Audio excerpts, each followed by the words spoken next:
저는 오래 혼자 사는 사람에게 생기는 버릇이 하나 있습니다. 아침에 눈을 뜨면 오늘이 며칠인지 먼저 세어보는 버릇입니다. 2025년 3월 광주광역시의 한 소형 임대 아파트. 방 두 칸의 작은 부엌이 전부인 이 집에서 저 강복자는 혼자 삽니다. 올해 66세. 5년 전까지 전남 완도군 보건지소에서 35년을 일했습니다. 간호조무사였습니다. 섬마을의 좁은 지소에서 오기 어려운 의사 선생님 대신 주민들의 체온을 재고 상처를 꿰매고 때로는 밤새 산모 곁을 지켰습니다. 2020년 퇴직 후 아들 강현수가 광주에서 가족과 살고 있어 이리로 올라왔습니다. 차로 20분 거리라 자주 얼굴을 볼 수 있다는 게 작은 위안이었습니다. 남편 이동철은 2009년 심근경색으로 갑자기 세상을 떠났습니다. 그 이후 16년을 혼자 살았으니 이제는 혼자 밥을 먹는 것도 텔레비전 소리만 틀어놓고 잠드는 것도 어색하지 않습니다. 다만 익숙하다는 것이 괜찮다는 뜻은 아니더군요. 그날 저녁 강현수와 며느리 가견이가 손자 한준을 데리고 왔습니다. 6살 한준은 선관에 들어서자마자 제 허리에 달려들었습니다. 할머니, 나왔어요. 신발도 제대로 못 벗은 채 달려드는 아이를 받아 안으면 이 작은 아파트가 갑자기 환해지는 기분이 듭니다. 저는 그 기분이 좋아서 한준이 올 때마다 미리 호두 과자를 사다 놓습니다. 박연희가 저녁상을 거들면서 말을 꺼냈습니다. 어머니, 저희 아버지가 다음 주에 광주대학병원 검진 받으러 올라오실 것 같아요. 요즘 속이 안 좋으시다고 해서 걱정이 되더라고요.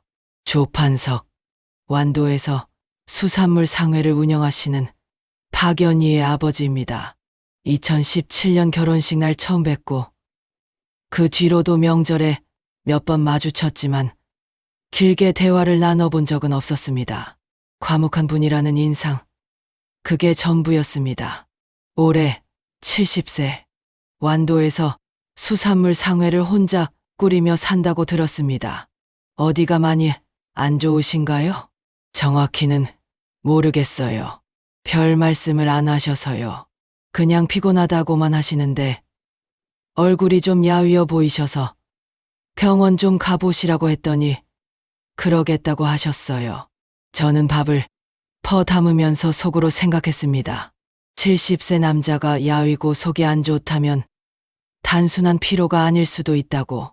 35년 보건지소 생활에서 익힌 눈짐작은 이런 때 자꾸 제 멋대로 앞서갑니다. 그래도 검진 결과도 나오지 않은 상태에서 가견이 앞에서 쓸데없는 말을 꺼낼 필요는 없었습니다.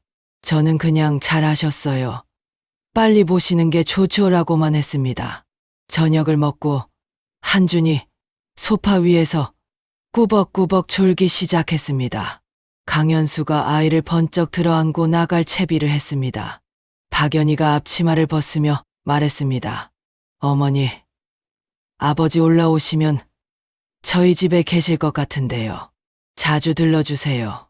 저는 고개를 끄덕이며 현관까지 배웅했습니다. 엘리베이터 문이 닫히고 나서야 복도가 다시 조용해졌습니다. 그 조용함이 늘 그렇듯 갑작스럽게 찾아왔습니다. 설거지를 마치고 불을 끄기 전 저는 안방 서랍 제일 밑칸을 열었습니다. 습관이었습니다. 특별한 이유가 있는 것도 아닌데 그 서랍은 가끔 저도 모르게 열렸습니다. 낡은 수첩이 하나 있습니다. 겉표지 모서리가 달아있고 비닐 커버도 군데군데 갈라진 완도 보건지소에서 근무하던 시절 제가 손수 기록하던 수첩입니다. 출생 날짜, 산모 이름, 아이의 체중, 분만 경과, 한 줄 한 줄이 당시 제 손으로 눌러 쓴 글씨입니다. 저는 수첩을 무릎 위에 올려놓고 천천히 넘겼습니다. 이 행동도 습관입니다. 퇴직 후 몇 번을 들춰봤는지 셀 수 없을 만큼입니다. 그리고 수첩을 넘길 때마다 제 손은 결국 같은 자리에서 멈춥니다. 1990년 12월 17일 페이지 상단에 작게 써놓은 날씨 기록이 먼저 눈에 들어왔습니다. 폭설, 도로 전면 통제, 그 아래로 제 글씨가 이어졌습니다. 산모 이름, 나이, 내원 시각, 양수 파수 시각, 의사가 폭설로 오지 못했다는 기록, 단독으로 분만을 진행했다는 기록, 여아 출생 시각 오전 2시 43분, 그리고 그 아래 산모 사망 오전 4시 17분. 저는 수첩을 덮지 못하고 한참 그 페이지를 내려다봤습니다. 30세의 젊은 산모였습니다.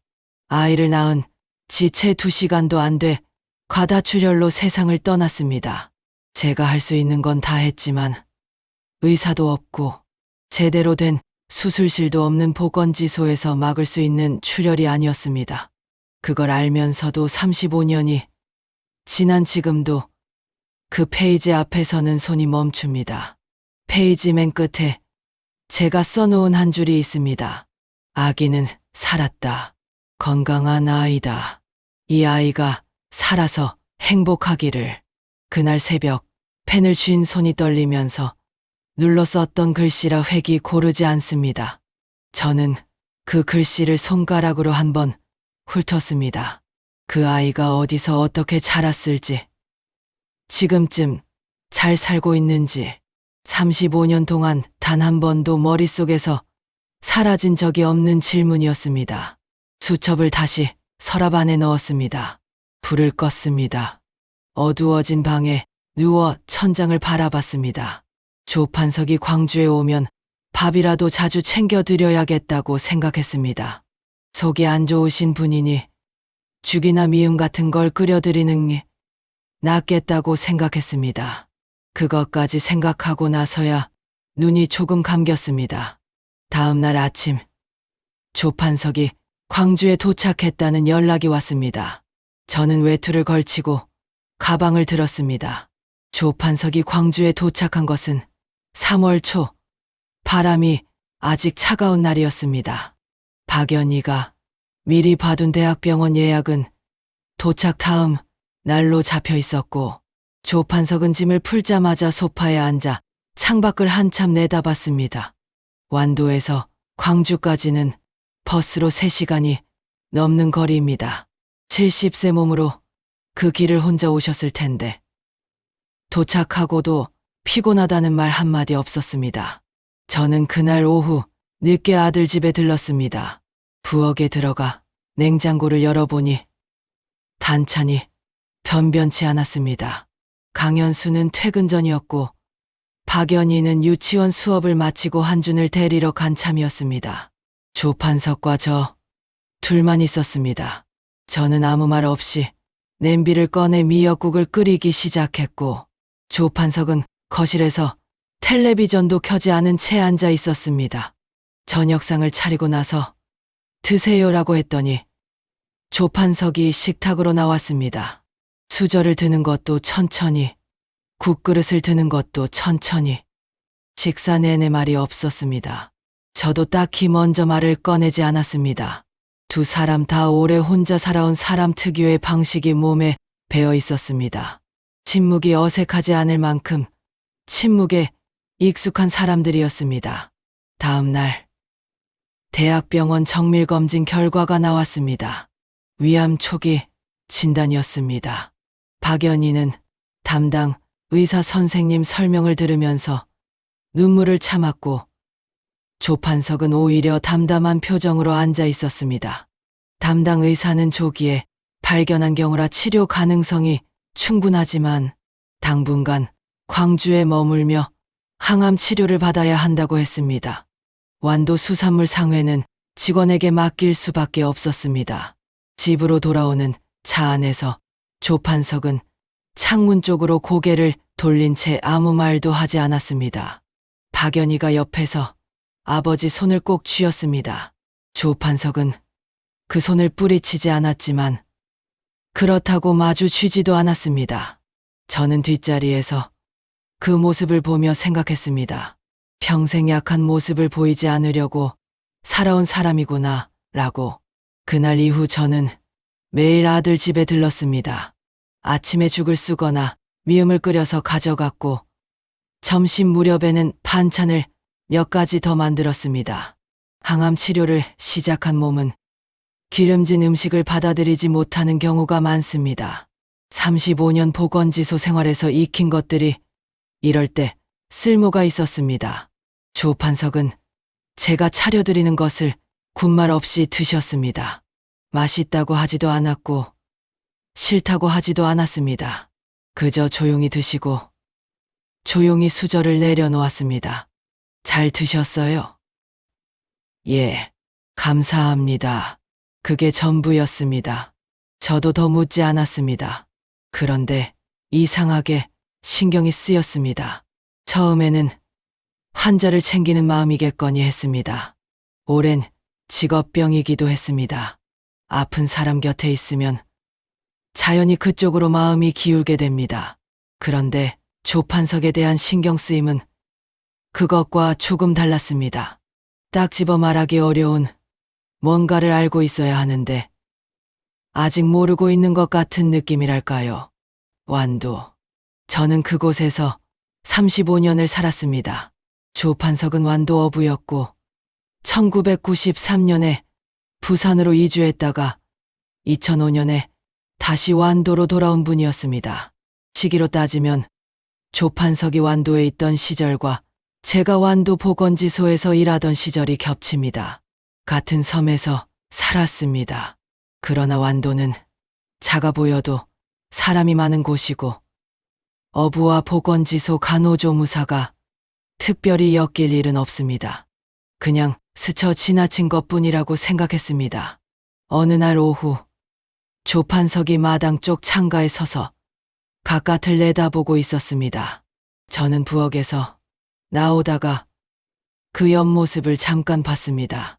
무언가를 아주 오래 바라보고 있는 사람의 표정이었습니다. 슬프다기보다는 무거운 표정이었습니다. 바람차요. 어르신. 조판석이 천천히 돌아봤습니다. 그렇죠. 그러고는 다시 창밖으로 시선을 돌렸습니다. 저는 더 말을 붙이지 못하고 부엌으로 돌아왔습니다. 박연희는 어머니 없이 자랐습니다. 태어나자마자 어머니를 잃었고 조판석이 혼자 키웠습니다. 완도에서 어린 딸을 데리고 어부 일을 하면서 어떻게 살았을지, 저는 그 세월이 어떤 무게였을지 가늠이 되지 않았습니다. 다만 지금 저 앞에 앉아 죽을 조용히 드시는 70세 노인이 그 무게를 고스란히 혼자 지고 살아온 사람이라는 것은 알 수 있었습니다. 항암 치료 첫 주가 지나갔습니다. 조판석은 부작용으로 밤마다 힘들어했습니다. 강현수는 야간 현장 근무가 잦았고 박연희는 낮에 유치원 수업을 마치고 오면 저녁을 챙기다 한중과 함께 일찍 잠드는 날이 많았습니다. 저는 그 시간을 알고 있었습니다. 밤이 길고 아픈 사람 혼자 깨어있는 시간이 얼마나 무거운지도 알고 있었습니다. 다음 날부터 저는 저녁을 차려두고 바로 돌아가지 않기로 했습니다. 항암 치료 2주차에 접어들면서 조판석의 밤이 더 힘들어졌습니다. 낮에는 그럭저럭 버텼지만 해가 지고 나면 메스꺼움이 밀려왔고 새벽이 되면 구토가 심해졌습니다. 박연희가 수면 부족으로 얼굴이 파래졌고 강현수는 야간 현장 근무가 겹치는 날이 많았습니다. 저는 저녁을 차려두고 돌아가지 않기로 한 뒤부터 작은 방 하나를 쓰고 있었습니다. 손자 한주는 박연희가 재우고 박연희는 아이 곁에서 함께 잠드는 날이 잦았습니다. 그 시간이 되면 집안은 조용해졌고 저는 거실 불을 낮추고 조판석 방 쪽 소리에 귀를 기울였습니다. 그날 새벽은 유독 심했습니다. 조판석이 화장실을 2번 다녀왔고 2번 다 돌아올 때 벽을 짚고 걸었습니다. 저는 소리를 듣고 일어나 부엌에 불을 켰습니다. 냄비에 물을 올리고 미음 재료를 꺼냈습니다. 뜨거운 것이 속을 조금이라도 달래줄 거라는 걸 경험으로 알고 있었습니다. 한참 저으면서 냄비를 들여다보고 있는데 등 뒤로 인기척이 났습니다. 조판석이 거실로 나와 있었습니다. 잠옷 위에 얇은 겉옷을 걸쳤고 얼굴이 창백했습니다. 저는 자리에 앉으시라고 눈짓으로 말했습니다. 조판석이 소파가 아닌 식탁 의자를 끌어당겨 앉았습니다. 둘 다 말이 없었습니다. 냄비 속이 끓는 소리만 났습니다. 한참이 지났습니다. 새벽 3시가 조금 넘은 시각이었습니다. 사돈어른, 완도 보건지소에서 오래 일하셨다 했죠. 조판석이 먼저 말을 꺼냈습니다. 뜬금없는 질문이었지만 저는 냄비에서 눈을 떼지 않은 채 대답했습니다. 예, 1985년부터 2020년까지 35년 했어요. 잠시 침묵이 이어졌습니다. 조판석이 식탁 위에 두 손을 얹고 천천히 말을 이었습니다. 우리 연희 어머니도 그 보건지소에서요. 저는 저을 손이 잠깐 멈췄다가 다시 움직였습니다.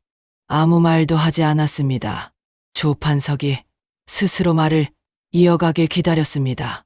1990년 12월이었다고 했습니다. 폭설이 쏟아지던 밤, 도로가 막혀 어디도 갈 수 없었다고 했습니다. 조판석은 그날 먼 바다에 초업을 나가 있었습니다. 만삭이었던 아내 박미숙은 이웃 아주머니 손에 이끌려 보건지소로 갔고 의사가 폭설에 고립되어 오지 못한 상황에서 간호사 한 분이 혼자 아이를 받아냈다고 했습니다. 그리고 아내는 끝내 살지 못했다고. 조판석은 그 대목에서 말을 멈췄습니다. 잠시 후 다시 입을 열었을 때 목소리가 낮아져 있었습니다. 내가 무태 돌아왔을 때는 이미 다 끝난 뒤였어요. 아이는 살았는데 아내가 없었어요. 저는 미음 그릇을 꺼내면서 물었습니다. 최대한 자연스럽게. 목소리가 흔들리지 않도록.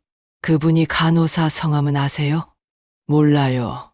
나중에 감사 인사를 드리러 지소에 찾아갔더니 이미 다른 지소로 발령 가셨다고 하더라고요. 성이 강 씨라고만 들었는데 거기서 연락이 끊겼어요. 저는 미음 그릇을 조판석 앞에 내려놓았습니다. 손이 그릇 손잡이를 잡고 있는 동안 흔들리지 않도록 신경을 썼습니다. 조판석이 고맙다는 말 없이 숟가락을 들었습니다. 저는 부엌으로 돌아왔습니다. 부엌 벽 앞에 섰습니다. 등 뒤로 조판석이 미음을 드시는 소리가 들렸습니다. 저는 냄비 손잡이를 두 손으로 잡고 눈을 감았습니다. 1990년 12월 17일 폭설, 의사 고립, 단독 분만, 산모 박미숙, 성이 강 씨인 간호사. 저는 그날 밤 완도 보건지소에 있었습니다. 그 산모 곁에 있었습니다. 그 아이를 받아낸 사람이 저였습니다. 그리고 지금 제 며느리는 박연희, 조판석의 딸입니다. 1990년 12월 17일생입니다.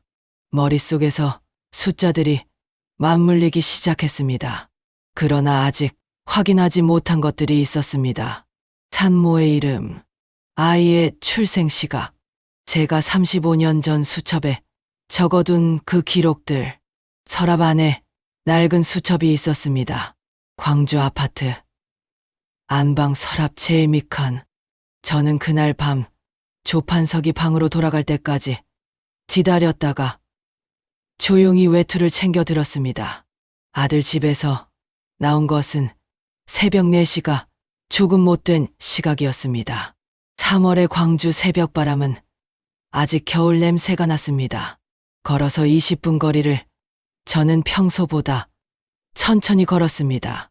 머릿속이 너무 빠르게 돌아가고 있었기 때문에 발이라도 천천히 움직여야 할 것 같았습니다. 집에 들어서자마자 불도 켜지 않고 안방으로 갔습니다. 서랍 제일 밑칸을 열었습니다. 손이 먼저 수첩을 찾아 들어갔습니다. 부엌불을 켜고 식탁에 앉았습니다. 수첩을 무릎이 아닌 식탁 위에 올려놓았습니다. 오늘은 제대로 봐야 했습니다. 1990년 페이지부터 한 장씩 넘겼습니다. 연말로 갈수록 손이 느려졌습니다. 11월, 12월 초, 12월 중순, 그리고 멈췄습니다. 1990년 12월 17일, 페이지 상단. 제 글씨로 적힌 날씨, 기록이 먼저 눈에 들어왔습니다. 폭설, 도로 전면 통제, 의사 연락 불가. 그 아래로 기록이 이어졌습니다. 내원 시각, 산모 상태, 양수 파수 시각, 그리고 산모 이름, 박미숙, 30세. 저는 그 이름을 손가락으로 짚었습니다. 35년 전 제가 눌러 쓴 글씨였습니다. 조판석이 새벽에 꺼낸 이름과 같았습니다. 아내를 잃었다고 했습니다.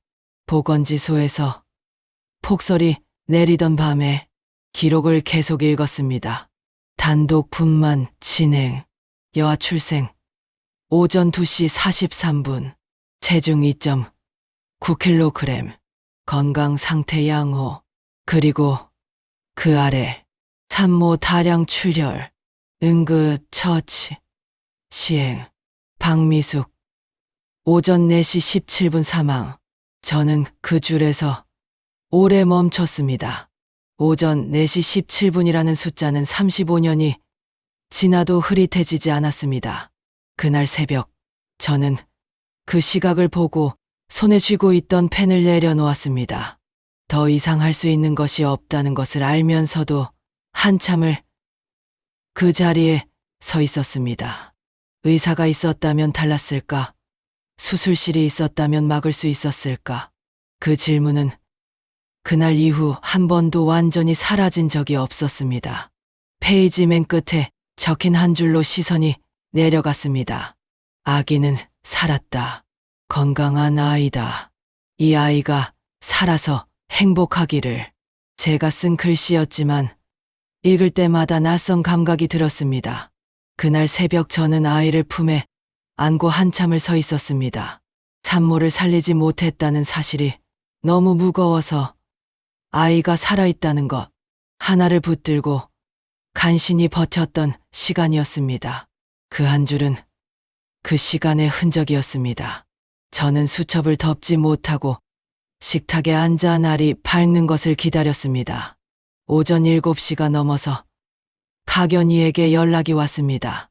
조판석이 오늘은 상태가 좀 나아 보인다고 아침죽을 조금 드셨다고 했습니다. 저는 잠시 후 가겠다고 했습니다. 수첩을 서랍에 다시 넣고 외투를 걸쳤습니다. 아들 집으로 걸어가는 동안 어떻게 물어볼지 생각했습니다. 자연스럽게 아무렇지 않은 듯이 물어야 했습니다. 아들 집에 도착하니 박연희가 한준 등교 준비를 마치고 부엌에서 설거지를 하고 있었습니다. 강현수는 이미 현장으로 나간 뒤였습니다. 조판석은 방에서 쉬고 있었습니다. 저는 한준 머리를 한번 쓰다듬고 나서 박연희 옆에 서서 행주를 들었습니다. 한준이 어린이집 버스를 타러 나간 뒤 부엌에 박연희와 저 둘만 남았습니다. 저는 행주질을 하면서 최대한 무심한 목소리로 물었습니다. 연희야, 너 생일이 언제라 했지? 박연희가 수도꼭지를 잠그면서 대답했습니다. 1990년 12월 17일이요. 어머니. 왜요? 저는 찬장에 그릇을 올려놓는 척 몸을 돌렸습니다. 아니야. 그냥. 등 뒤로 박연희가 다시 설거지를 시작하는 소리가 들렸습니다. 저는 찬장 앞에서 눈을 한번 감았습니다. 1990년 12월 17일 오전 2시 43분에 태어난 여아. 35년 동안 어디서 어떻게 살고 있을지 생각했던 그 아이. 지금 제 등 뒤에서 설거지를 하고 있었습니다. 5년 전부터 제 며느리로 살고 있었습니다. 저는 그날 오후 조판석이 낮잠을 자는 사이 거실에 혼자 앉아 있었습니다. 두 가지가 동시에 분명해졌습니다. 제가 35년 전 받아낸 아이가 박연이라는 것, 그리고 조판석은 그날 보건지소에 있었던 간호사가 저라는 것을 아직 모른다는 것. 조판석에게 말해야 했습니다. 그것이 35년간 가슴에 품어온 자책에 대해 제가 할 수 있는 유일한 일이었습니다. 다만 어떻게, 어떤 말로 꺼내야 할지를 생각하면 막막했습니다. 저는 수첩이 필요했습니다. 말보다 기록이 먼저여야 한다고 생각했습니다. 다음 날, 저는 집에 돌아가 서랍에서 수첩을 꺼내 외투 안주머니에 넣었습니다. 그리고 아들 집으로 향했습니다. 아들 집에 도착했을 때 박연희는 유치원에 출근하고 없었습니다. 강현수도 현장에 나간 날이었습니다. 한주는 어린이집 버스를 타고 간 뒤였습니다. 조판석과 저 둘만 있었습니다. 저는 그 사실을 확인하고 나서야 외투를 벗었습니다. 부엌에서 미음을 데우는 동안 손이 떨렸습니다. 냄비 손잡이를 꽉 쥐었다가 놓았습니다. 35년을 마음에 품고 살아온 일이었습니다. 그 일을 지금 꺼내야 한다는 것을 알면서도 막상 그 순간이 되니 말이 어디서 시작되어야 하는지 알 수 없었습니다. 미음 그릇을 들고 거실로 나왔습니다. 조판석은 소파에 앉아 창밖을 보고 있었습니다. 항암 치료를 시작한 지 3주가 지났고 이날은 부작용이 덜한 날이었습니다. 얼굴에 혈색이 조금 돌아와 있었습니다. 그릇을 식탁에 내려놓고 맞은편 의자를 끌어당겨 앉았습니다. 조판석이 시선을 창밖에서 저에게로 옮겼습니다. 어르신, 드릴 말씀이 있어요. 조판석이 아무 말 없이 저를 봤습니다.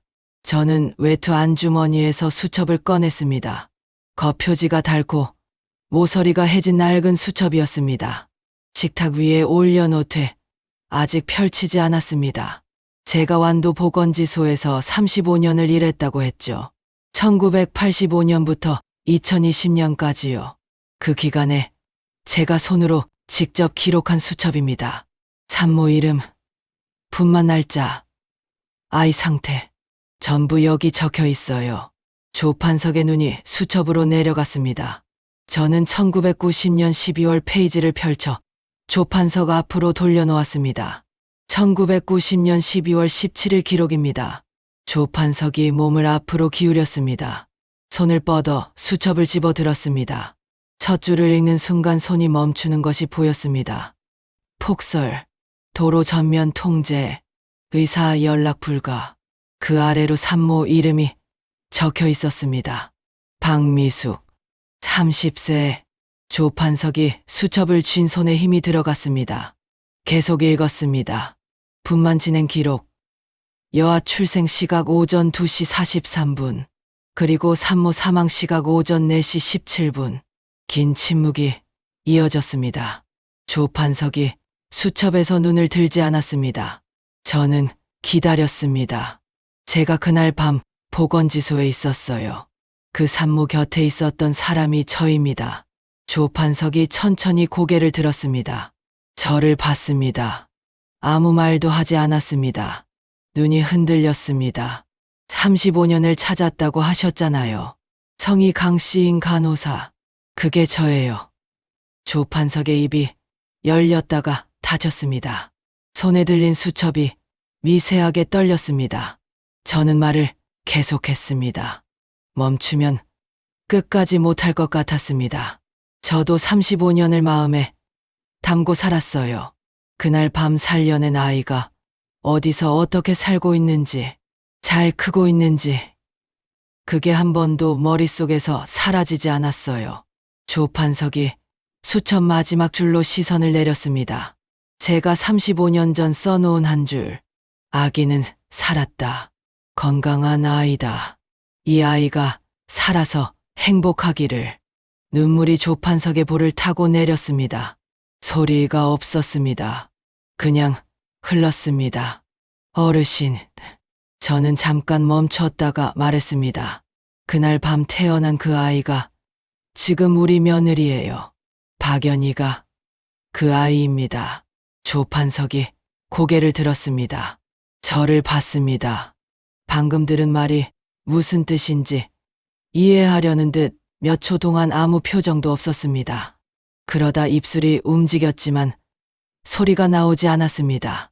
다시 한번 입술이 움직였습니다. 그래도 소리가 없었습니다. 조판석이 두 손으로 얼굴을 감쌌습니다. 수첩이 무릎 위로 내려앉았습니다. 어깨가 한번 크게 들썩였습니다. 그것으로 끝이었습니다. 소리도 없이 몸을 크게 흔들지도 않고 그냥 두 손 안에서 울었습니다. 저는 그 맞은편에 앉아 아무 말도 하지 않았습니다. 할 수 있는 말이 없었습니다. 저도 눈물이 났지만 억지로 참지는 않았습니다. 그냥 흘리면서 앉아 있었습니다. 35년이 한꺼번에 이 식탁 위에 놓인 것 같았습니다. 한참이 지나서 조판석이 천천히 손을 내렸습니다. 눈이 붉었습니다. 수첩을 다시 집어들고 마지막 줄을 한 번 더 읽었습니다. 그리고 조용히 말했습니다. 35년을 찾았소. 성이 강 씨라는 것밖에 몰라서 감사하다는 말 한마디 못하고 35년을 살았소. 저는 고개를 저었습니다. 저도요, 어르신. 그 아이가 어디서 잘 살고 있는지 그게 35년을 마음에 걸렸어요. 그런데 이미 제 곁에 있었네요. 조판석이 창밖을 한번 봤다가 다시 수첩으로 시선을 내렸습니다. 오래 그 페이지를 들여다봤습니다. 그 표정이 슬픔인지 안도인지 저는 정확히 알 수 없었습니다. 아마 둘 다였을 겁니다. 저는 그날 오후 조판석 곁에 한참을 앉아 있었습니다. 말은 많지 않았습니다. 두 사람 다 오래 혼자 살아온 사람이었고 많은 말이 필요하지 않은 순간이라는 것을 알고 있었습니다. 그러나 한 가지는 분명했습니다. 이 사실을 박연희에게 전해야 한다는 것. 그리고 그것은 조판석과 제가 함께 해야 하는 일이었습니다. 저녁이 되어 박연희가 유치원에서 돌아오기 전 조판석이 저를 보며 짧게 말했습니다. 같이 말합시다. 저는 고개를 끄덕였습니다. 박연희가 유치원에서 돌아온 것은 오후 5시가 조금 넘은 시각이었습니다. 현관문이 열리면서 한준이 먼저 뛰어들어왔고 박연희가 가방을 내려놓으며 부엌 쪽을 향해 다녀왔다고 말했습니다. 저는 식탁 앞에 앉아 있었고 조판석은 소파에 앉아 있었습니다. 평소와 다른 분위기를 박연희가 바로 눈치챘습니다. 부엌으로 가던 발이 멈췄습니다. 아버지, 어디 불편하세요? 조판석이 고개를 저었습니다. 한준아, 잠깐 방에 들어가서 놀고 있어라. 한준은 어른들 눈치를 살피다가 이내 제 손에 들려있던 호두과자 봉지를 받아 들고 방으로 들어갔습니다. 문이 닫히는 소리가 났습니다. 박연희가 식탁 앞으로 와서 제 맞은편에 앉았습니다. 저와 조판석을 번갈아 봤습니다. 저는 수첩을 식탁 위에 올려놓았습니다. 박연희의 시선이 수첩으로 내려갔습니다. 연희야, 이거 읽어봐. 박연희가 수첩을 집어들었습니다. 첫 줄부터 천천히 읽어 내려갔습니다. 1990년 12월 17일 폭설, 도로 통제, 의사 연락 불가, 산모 박미숙 30세. 읽다가 손이 멈췄습니다. 다시 그 줄을 읽었습니다. 손가락 끝이 어머니 이름 위에 닿았습니다. 그 상태로 한참을 움직이지 않았습니다. 계속 읽었습니다. 여아 출생 오전 2시 43분, 산모 사망 오전 4시 17분, 그리고 마지막 줄. 아기는 살았다. 건강한 아이다. 이 아이가 살아서 행복하기를. 박연희가 수첩을 식탁에 내려놓았습니다. 두 손이 수첩 위에 그대로 얹혔습니다. 고개를 들어 저를 봤습니다. 눈에 눈물이 차 있었습니다. 어머니, 이게... 저는 천천히 말했습니다. 내가 그날 밤 완도 보건지소에 있었어. 너를 이 세상에 데리고 나온 게 나였다. 박연희의 입술이 열렸다가 닫혔습니다. 눈물이 한쪽 볼을 타고 흘렀습니다. 소리가 없었습니다. 조판석이 소파에서 일어나 식탁 옆으로 천천히 걸어왔습니다. 박연희 옆 의자를 끌어당겨 앉았습니다. 딸의 손 위에 자신의 손을 얹었습니다. 아무 말이 없었습니다. 박연희가 두 손으로 얼굴을 감쌌습니다. 어깨가 조용히 흔들렸습니다. 저는 그 맞은편에서 박연희가 울음을 다 삭힐 때까지 기다렸습니다. 서두를 이유가 없었습니다. 35년을 기다려온 자리였습니다. 한참이 지나서 박연희가 손을 내리고 저를 봤습니다. 눈이 붉었습니다. 어머니가 저를 살려주신 거잖아요. 저는 고개를 저었습니다. 내가 할 수 있는 걸 했을 뿐이야. 내가 살아줬어. 강현수가 현장에서 돌아온 것은 그로부터 30분쯤 지난 뒤였습니다.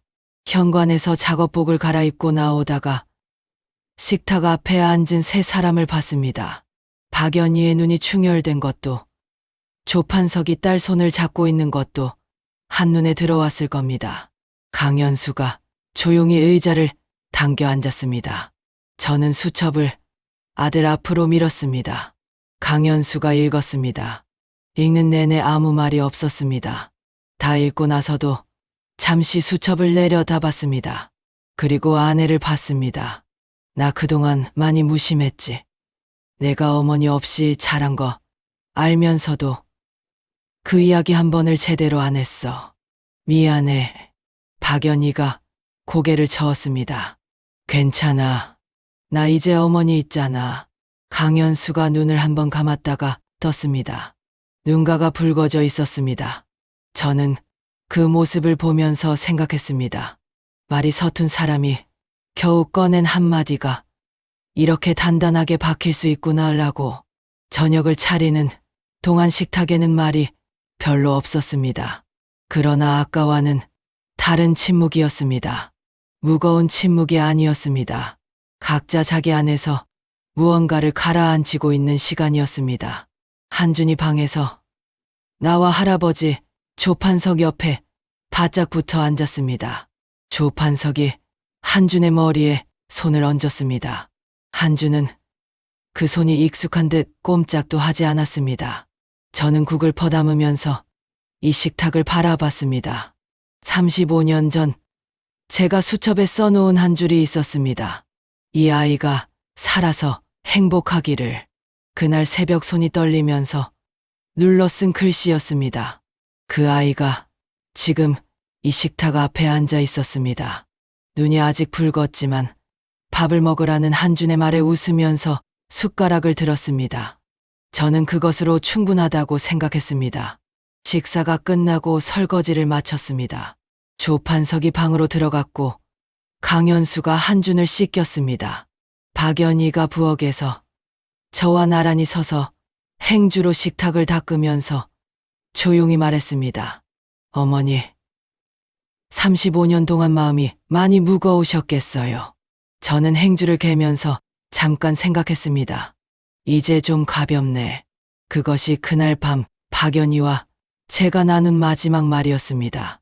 저는 외투를 걸치고 아들 집을 나섰습니다. 3월의 밤바람이 여전히 찼지만 오는 길보다 가는 길이 조금 달랐습니다. 다음 날부터 저는 조판석의 항암 치료 일정에 맞춰 병원을 함께 다니기로 했습니다. 치료가 끝나는 날까지 곁에 있기로 마음을 정했습니다. 항암 치료가 2개월째로 접어들었습니다. 4월이 되면서 광주에도 봄이 왔고 병원 가는 길 양쪽으로 벚꽃이 피었습니다. 조판석은 여전히 치료 직후 며칠은 힘들어했지만 회복 기간이 조금씩 짧아지고 있었습니다. 담당 의사는 수치가 안정적으로 반응하고 있다고 했습니다. 좋은 신호라고 했습니다. 저는 매일 아들 집에 들렀습니다. 아침에는 전복죽이나 흰죽을 끓여서 가져갔고 오후에는 반찬을 만들었습니다. 조판석의 식욕이 조금씩 돌아오기 시작한 것은 4월 중순이 지나서였습니다. 죽 한 그릇을 다 비우기 시작했고 어느 날은 밥을 조금 섞어달라고 먼저 말했습니다. 저는 아무 말 없이 밥을 반 공기 떠서 죽에 얹어 드렸습니다. 그게 그날 제일 기쁜 일이었습니다. 어느 오후 한준이 어린이집에서 돌아오자마자 가방을 내팽개치고 종이를 꺼내 무언가를 그리기 시작했습니다.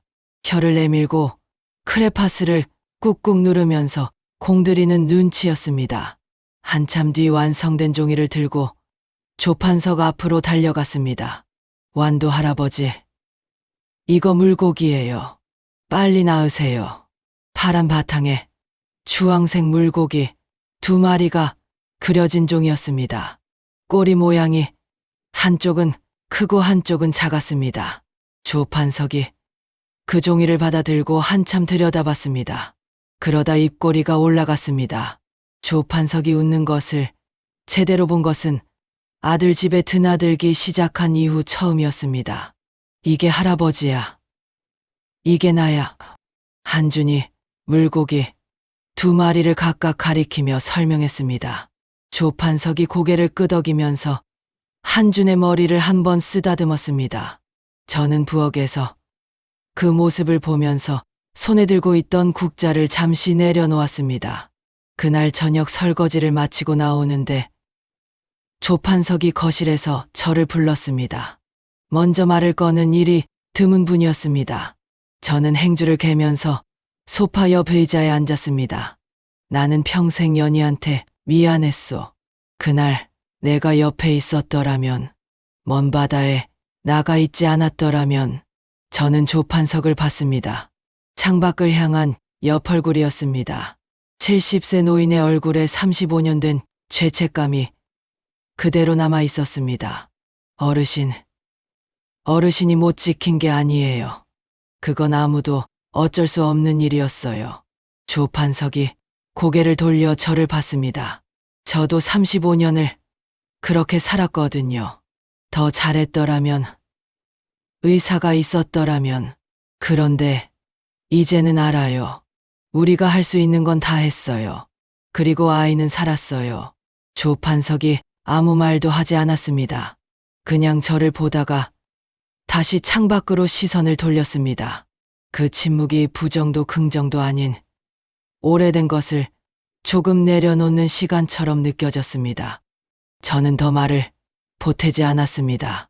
강현수가 달라진 것을 알아챈 것은 5월이 되면서였습니다. 퇴근 후에 아내에게 먼저 전화를 하기 시작했습니다. 짧은 통화였지만 메일이었습니다. 집에 들어오면서 오늘 어땠냐고 먼저 물었습니다. 말이 서툰 사람이 말을 꺼내려고 애쓰는 모습이었습니다.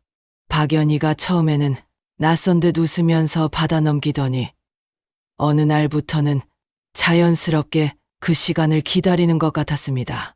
어느 날 밤, 저는 아들 집에서 나오다가 거실 불이 켜진 것을 봤습니다.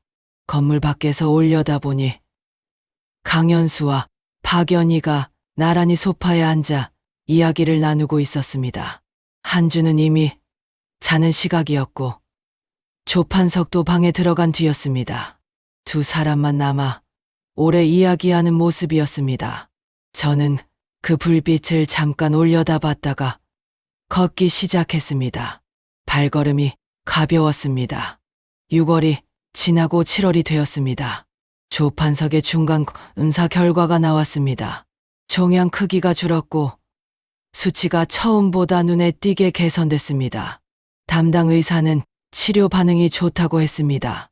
완치를 말하기는 이르지만 계속 이 방향으로 가면 된다고 했습니다. 병원에서 나오는 길에 박연희가 조판석에 팔짱을 끼웠습니다. 조판석이 뿌리치지 않았습니다. 그것만으로 충분했습니다. 8월에 조판석이 저에게 말했습니다. 가을이 되면 완도에 한번 가고 싶다고, 박미숙 묘소에 가고 싶다고, 오래 못 갔다고 했습니다. 저는 고개를 끄덕였습니다. 함께 가겠다고 했습니다. 조판석이 잠깐 저를 보더니 고맙다고 했습니다.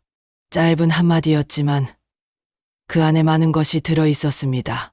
저는 그날 저녁 집으로 돌아와 달력을 봤습니다. 10월이면 날씨도 맑고 길도 좋을 터였습니다. 강현수에게 연락해 날짜를 잡아보자고 했습니다. 온 가족이 함께 완도에 가는 날을 정해야 했습니다. 10월 중순 완도 가는 날 아침은 하늘이 맑았습니다. 강현수가 일찍부터 차를 닦았고 박연희가 보온 도시락을 챙겼습니다. 조판석은 현관 앞에 서서 하늘을 한번 올려다봤습니다. 날씨가 좋다는 말을 하지 않았지만 그 표정이 그 말을 대신했습니다. 차에 5이 탔습니다. 강현수가 운전석에, 박연희가 조수석에, 뒷좌석에 조판석과 저, 그 사이에 한준이 앉았습니다. 광주에서 완도까지는 2시간 남짓 걸립니다. 한준은 출발하고 10분도 안 되어 조판석 어깨에 기대어 잠들었습니다. 조판석이 아이가 흘러내리지 않도록 팔로 받쳤습니다. 소리 없이 자연스럽게 저는 창밖을 바라봤습니다. 고속도로 양쪽으로 단풍이 들기 시작한 산들이 지나갔습니다. 완도를 떠난 지 5년이 됐습니다. 35년을 살았던 곳이지만 떠나고 나면 자주 가지 못하게 됩니다. 나이가 들수록 먼 길이 부담스러워지는 탓도 있고 혼자 가는 길이 내키지 않는 탓도 있었습니다. 그런데 오늘은 5이서 가고 있었습니다. 완도에 들어서자 바다 냄새가 먼저 왔습니다. 조판석이 잠든 한준을 깨우지 않으려고 조심스럽게 몸을 움직이며 창밖을 봤습니다. 15년 전 돌아와 자리를 잡은 곳. 이제는 수산물 상회도 직원에게 맡긴 채 광주에서 치료를 받고 있지만 이 바다만큼은 언제 와도 같은 냄새가 났습니다. 묘소는 완도 읍내에서 차로 20분쯤 더 들어가는 야산 기슭에 있었습니다. 길이 좁아지면서 강현수가 속도를 줄였습니다. 주차를 하고 내리자 한준이 눈을 비볐습니다. 박연희가 아이 점퍼 지퍼를 올려줬습니다. 10월 완도의 바람은 광주보다 서늘했습니다. 비탈길을 걸어 올라갔습니다. 조판석이 앞장섰습니다. 항암 치료를 받는 몸이었지만 이 길은 혼자서 걷겠다는 듯 속도가 일정했습니다. 저는 그 뒤를 따랐습니다.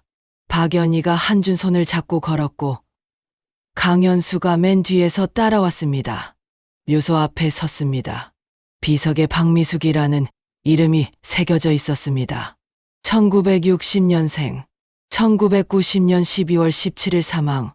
저는 그 날짜를 보고 잠시 멈췄습니다. 수첩에서 수십 번 읽었던 숫자였습니다.